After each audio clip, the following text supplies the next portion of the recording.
Anda telah mengunduh podcast yang dipaparkan oleh Pendeta Dr. Erastus Sabdono ini dari truth.id/voice. Selamat mendengarkan podcast ini. Shalom saudara, salam sejahtera. Kebenaran hari ini berjudul beban terhadap orang lain.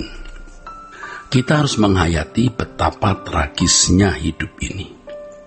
Pada umumnya kita juga sudah tahu bahwa hidup ini tragis.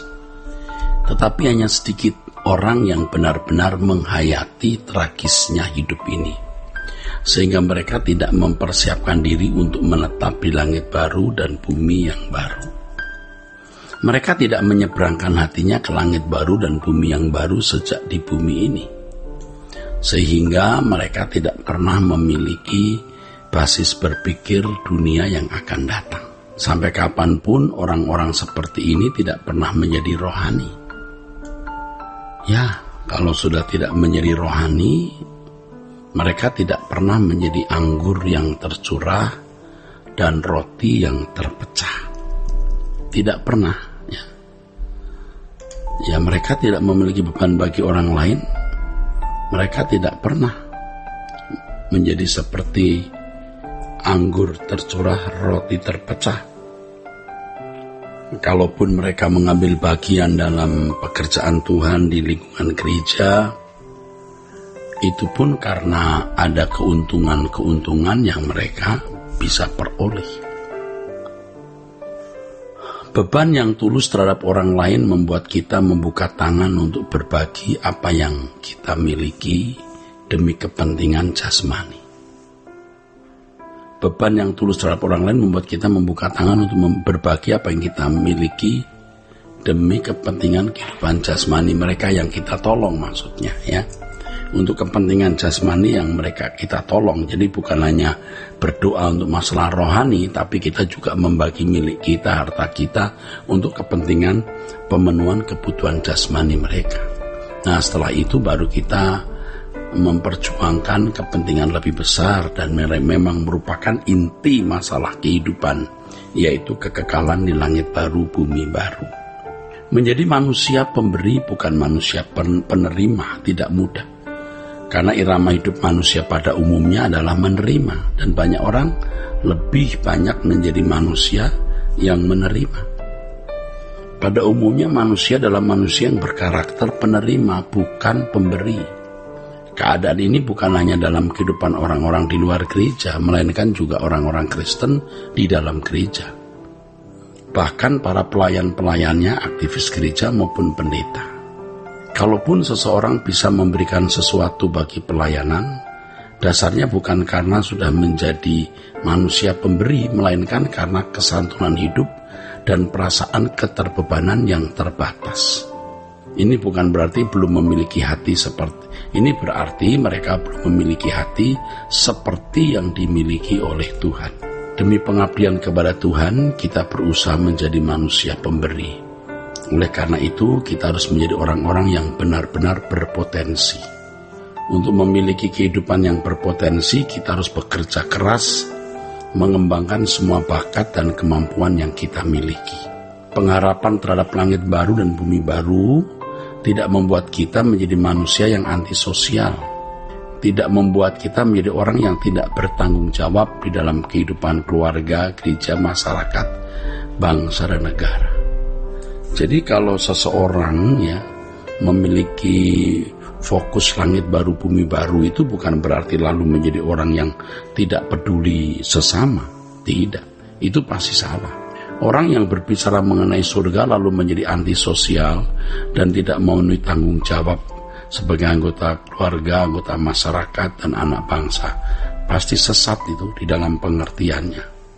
Orang yang berpikir bahwa mereka yang menaruh harapannya pada dunia akan datang menjadi orang yang antisosial, yang tidak memenuhi tanggung jawabnya dalam hidup adalah orang-orang yang tidak mengerti kebenaran. Harus dipahami bahwa pengabdian kita kepada Tuhan terletak pada saat kita memaksimalkan potensi dan bertanggung jawab dalam kehidupan ini. Terkait dengan hubungan kita dengan keluarga, gereja, masyarakat, bangsa, dan negara, kita benar-benar mau memberikan seluruh potensi kita ya, yang kita maksimalkan itu. Jadi kita memaksimalkan potensi demi orang lain, keluarga, masyarakat, gereja, bangsa, dan negara. Jangan bicara langit baru, bumi baru, tapi kita tidak peduli kebutuhan manusia di sekitar kita. Itu salah pasti. Seseorang tidak bisa dikatakan mengasihi Allah,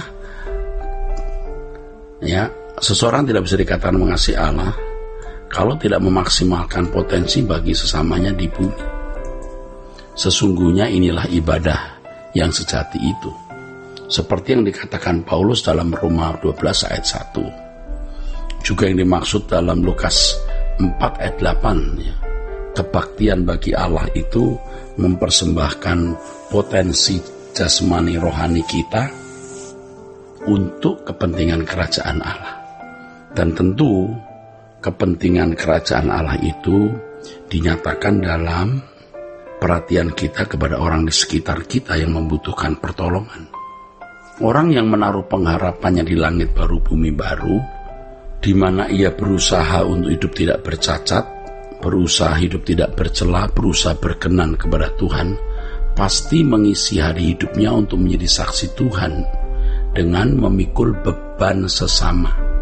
Dalam tindakan konkret, bukan hanya dalam warna, bukan hanya dalam pernyataan-pernyataan kata dan kalimat.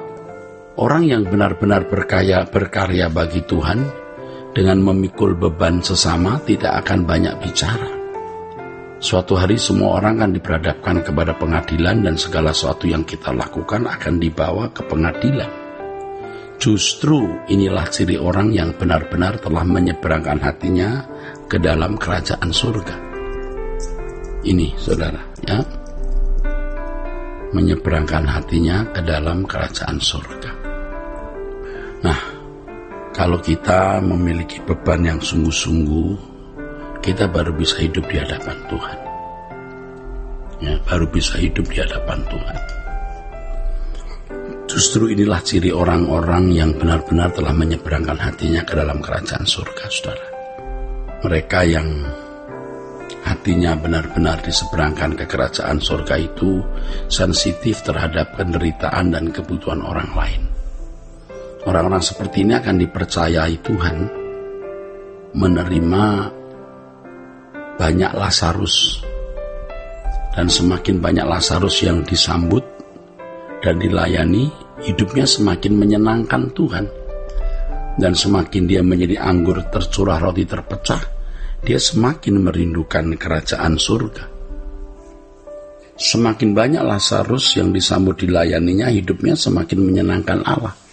Ini berarti semakin memikat hati Allah, menjadi penghiburan bagi hati Allah yang berduka di tengah-tengah dunia yang semakin fasik ini.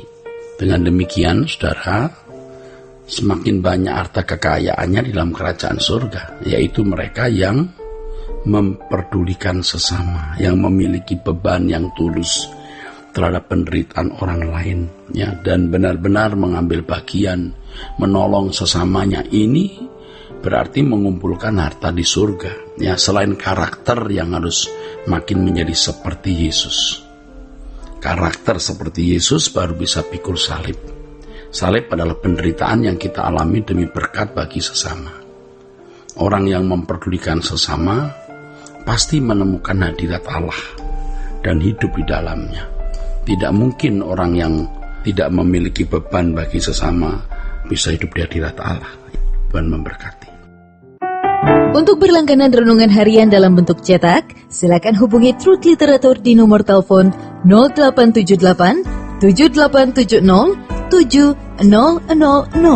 Untuk mendapatkan CD khotbah, MP3 renungan Truth, dan CD album lagu produksi Sola Gracia, Anda dapat menghubungi di hari dan jam kerja di nomor telepon 021 638 60953. Tuhan Yesus memberkati.